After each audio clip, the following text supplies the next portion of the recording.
Shalom, Sikamaya Digital Ministry mempersembahkan Sapaan Pagi Gereja Toraja Mamasa, Jemaat Tamalandrea. Program renungan pagi yang akan menemani Anda dalam memulai hari. Selamat pagi dan salam sejahtera. Salam sukacita dalam kasih Kristus untuk jemaat sekalian. Sapaan pagi melalui firman Tuhan saat ini 1 Korintus pasal 9 ayat yang ke-25. 1 Korintus pasal 9 ayat yang ke-25. Firman Tuhan berkata, tiap-tiap orang yang turut mengambil bagian dalam pertandingan menguasai dirinya dalam segala hal. Mereka berbuat demikian untuk memperoleh suatu mahkota yang fana, tetapi kita untuk memperoleh suatu mahkota yang abadi. Jemaat Tuhan, refleksi firman Tuhan pagi ini adalah menguasai diri. Penguasaan diri atau pengendalian diri adalah salah satu aspek dari buah roh dari Galatia pasal 5 yang ke-23. Penguasaan diri adalah ketetapan hati serta pikiran untuk menahan dan mengendalikan dirinya agar ia bereaksi, berbicara, berpikir, dan bertindak sesuai dengan firman Tuhan. Penguasaan diri bisa juga diartikan sebagai sikap kehidupan yang tegas, baik terhadap orang luar maupun terhadap diri sendiri, dan juga terhadap keinginan duniawi. Saudara-saudara jemaat Tuhan, kita tahu sesuatu itu salah. Kita harus tegas terhadap diri sendiri dan berkata, tidak. Jadi ketika kita berbicara mengenai penguasaan diri, ini kita berbicara mengenai dua hal, yaitu berlatih dan berjuang. Alkitab mengatakan, orang yang sabar melebihi seorang pahlawan, orang yang menguasai dirinya melebihi orang yang merebut kota. Amsal pasal 16 ayat yang ke-32. Sebaliknya, orang yang tidak dapat mengendalikan diri seperti kota yang roboh temboknya. Kata tembok tidak hanya berbicara mengenai batasan suatu wilayah, namun juga bisa diartikan sebagai keamanan dan ketenangan. Dan ketika tembok tegak berdiri, tembok tersebut berfungsi untuk memberikan keamanan dan kenyamanan. Tetapi jika tembok itu roboh, siapapun yang tinggal di dalamnya pasti tidak akan merasa aman dan tenang lagi. Kota yang roboh temboknya akan dengan mudah diporak-porandakan oleh musuh. Saudara jemaat Tuhan, kita harus menguasai diri dalam segala hal.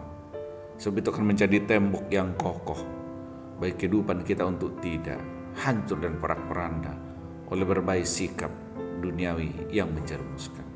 Karena itu ada 3 hal yang terkait dengan penguasaan diri. Yang pertama, penguasaan diri terkait dengan emosi.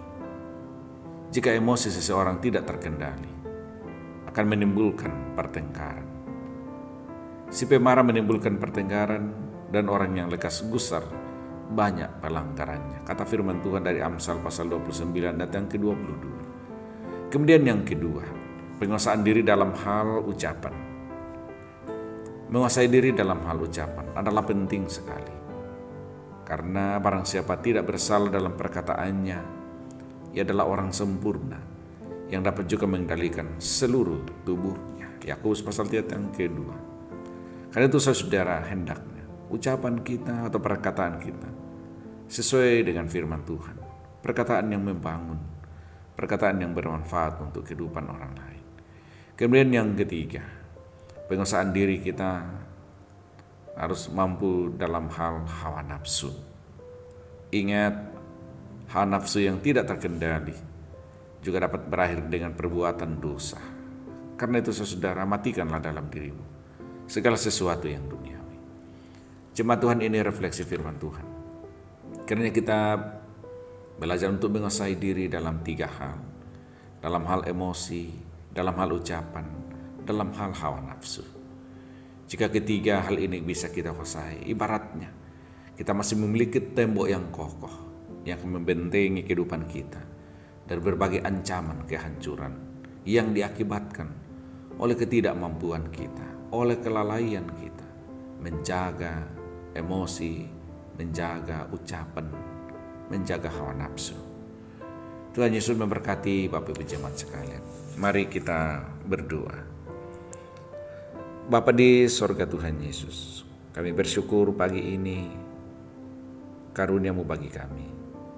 Bangun tentu dengan kekuatan semangat dan diperlengkapi oleh kuasa dan berkat-Mu bagi kami. Karena itu untuk mengawali perjalanan hidup kami seminggu ini ke depan, bahkan sehari ini, firman-Mu sudah hadir.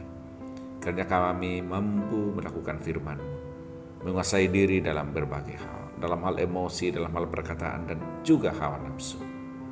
Kiranya dengan tuntunan-Mu ya Roh Kudus, kami menjalani hidup hari ini sesuai dengan yang Tuhan kehendaki. Boleh menjadi berkat bagi kehidupan orang lain. Kehidupan kami semakin berdampak bagi kehidupan orang lain. Sepanjang hari ini jemaat-Mu tentu sudah punya rancangan, pekerjaan di kantor, di rumah, di tempat kerja, usaha-usaha yang mereka geluti, dan juga perjuangan orang tua untuk anak-anak dalam berbagai hal. Berkati semuanya Bapa. Demikian juga dengan anak-anak kami dalam jenjang pendidikan pertumbuhan, dari TK sampai ke perguruan tinggi. Tunjukkan jalan untuk boleh meraih impian masa depan bagi anak-anak kami. Anak-anak kami yang sementara mengikuti ujian, khususnya anak-anak SD kelas 6 yang sementara mengikuti ujian di sekolah. Berkati, lindungi mereka. Bukakan akal pikiran Tuhan, sehingga boleh mengikuti ujian dengan baik, benar, boleh lulus, melanjutkan pendidikannya.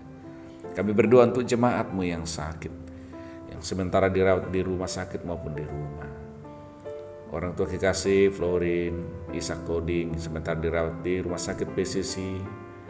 Juga anak kekasih Jane yang sempat dirawat di rumah sakit Tadudin. Saudara dari Bu Kekasih Bu Milka yang datang dari Palu sementara dirawat di rumah sakit Primaya. Nyonya Eliasri Manala di Telo, 23 juga dalam perawatan. Bahkan beberapa keluarga, orang tua saudara kami yang keluarganya tengah menerima perawatan di Makassar. Kami bawa dalam iman, dalam doa. Tuhan tolong, jawab dengan kuasa dan kesembuhan-Mu ya Tuhan Yesus, untuk orang tua, untuk saudara kami yang tengah sakit. Terpuji Engkau Bapa, ini doa kami. Kami memohon dan meminta dalam nama Tuhan Yesus. Amin. Terima kasih telah mendengarkan Sapa. Mari membagi berkat dengan membagikan Sapa ini kepada saudara-saudara yang lain.